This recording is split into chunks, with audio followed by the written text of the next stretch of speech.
para a Rússia, porque... Do conflito de Israel. Por quê? Porque os ucranianos precisam, para sobreviver, a existência ucraniana depende de envios em grande quantidade de armamentos e ajuda financeira. A única forma de garantir isso é se manter no radar da opinião pública ocidental permanentemente. E podemos gostar ou não do atual governo ucraniano, mas eles têm feito um grande trabalho para garantir que no mundo cheio de problemas, com inflação elevada, a Ucrânia se tornou assim um tema permanente no debate público francês, alemão, da Polônia. Aliás, a excelente notícia agora para a Ucrânia é que acabou de vencer um candidato na Polônia fortemente pró-Ucrânia. Nos Estados Unidos, o trabalho desses grupos de sociedade civil na Ucrânia, nos Estados Unidos, é impressionante.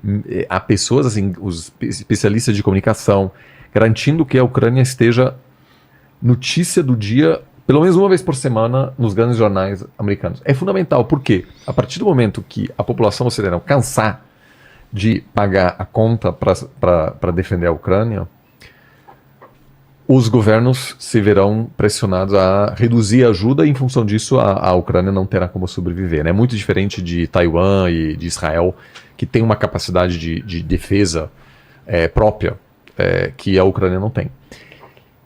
Então, os últimos 11 dias para o Vladimir Putin, para mim, acho que foram excelentes, porque a Ucrânia, pela primeira vez... Ele é um grande vencedor também desse conflito.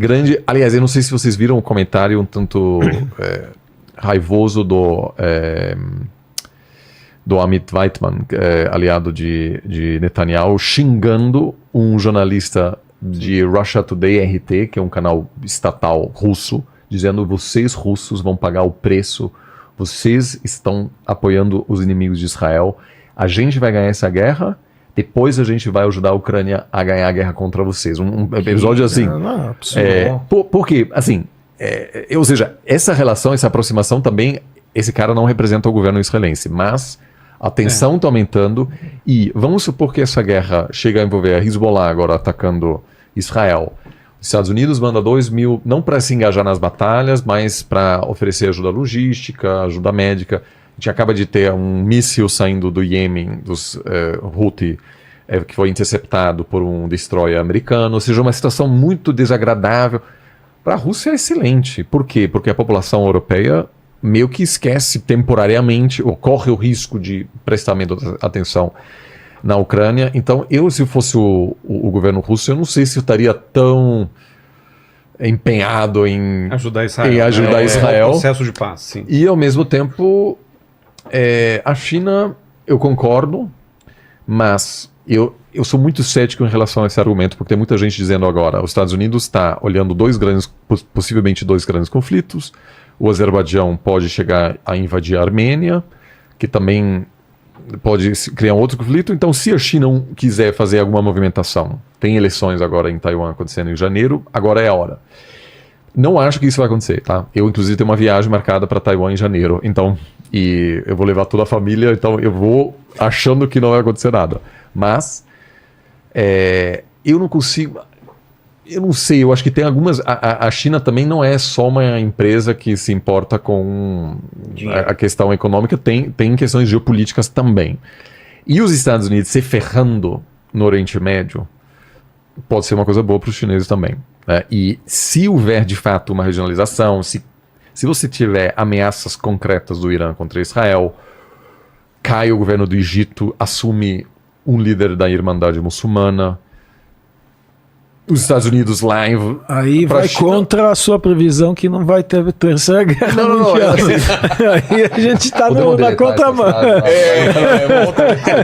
Ninguém viu, né? Ninguém viu. Não, eu só estou dizendo assim, é engraçado que a minha... Eu não tô, mesmo nesse cenário, eu acho que não vai haver uma terceira guerra mundial. Por quê? Porque para a China, para a Rússia, é confortável ver os Estados Unidos tentando conseguir algo que não consegue, e de fato a chance do Biden fracassar é alta.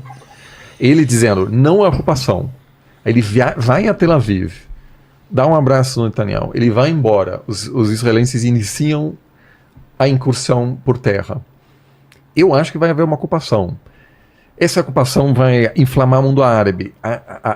Basicamente, é como se o Oriente Médio gritasse: os Estados Unidos voltem para... E aí, qualquer outro tema para os Estados Unidos morreu até a eleição. Porque o Biden nunca pode dizer na TV: olha, gente, vamos também cuidar de outras nações, porque a população americana presta muita atenção nesse tema, né? Então, mas assim, eu acho que eu concordo, eu não tenho nenhuma proposta melhor, a não ser que Pequim...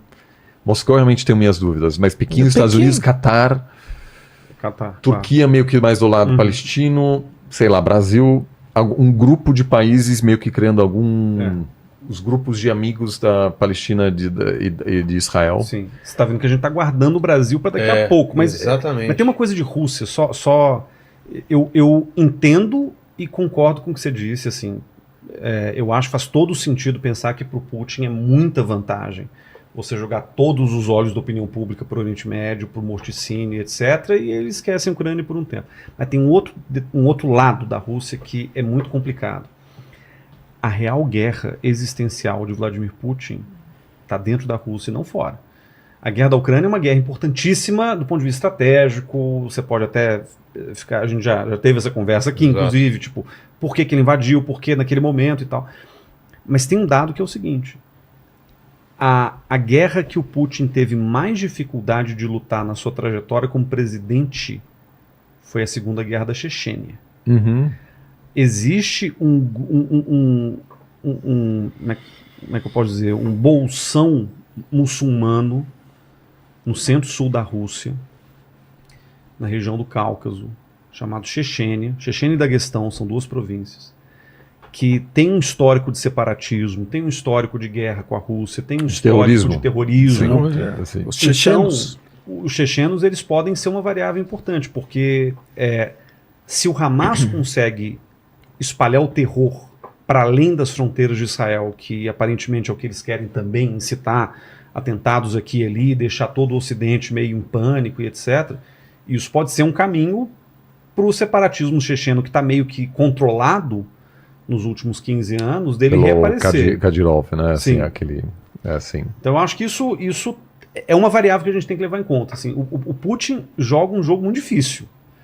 É um jogo em que ele tem a vantagem temporária, ele tem o controle da bola, mas eu não sei se essa situação é sustentável, porque se porventura o checheno sai do controle na Rússia, aí é guerra em duas frentes. Aí é outra realidade estratégica que geraria um problema muito maior para o Putin. Eu queria ajudar a entender, porque é uma dúvida minha mesmo. Vendo esse mapa, se puderem colocar o mapa de novo pro pessoal aí.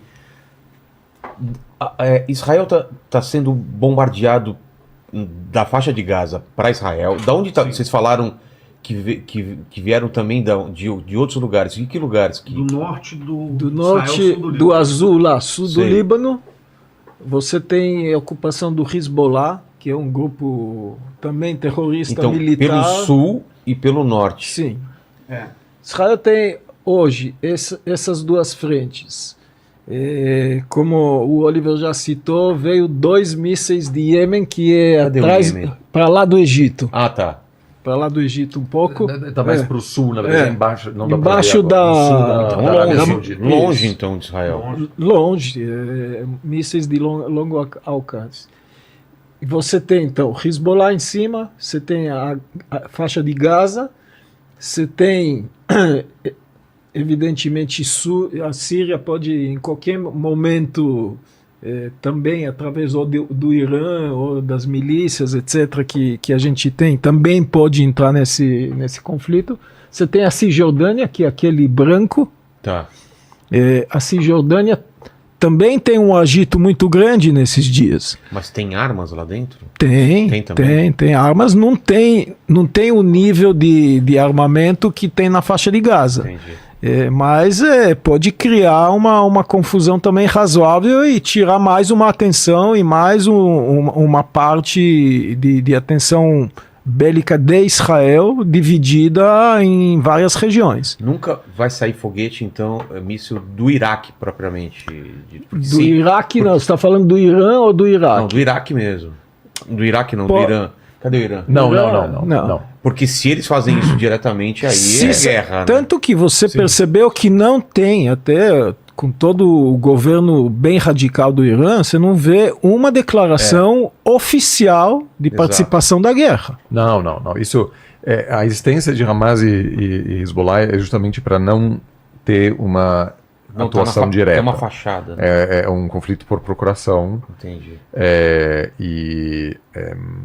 Eu acho importante o que o Guilherme disse sobre a eleição americana. Eu acho que com Trump acaba mudando novamente por completo o cenário, se isso ocorrer. Mas eu volto a dizer assim que estamos diante de duas situações muito complexas. A primeira sendo você montar uma coalizão mais ampla. Eu acho que muito provavelmente liderada pelo provavelmente o Qatar e algum ator que nem Estados Unidos nem Nem a Rússia. nem a Rússia nem a Qatar- China. Aliás, Qatar é um player importante. Não, a China Sim. pode ser. Qatar-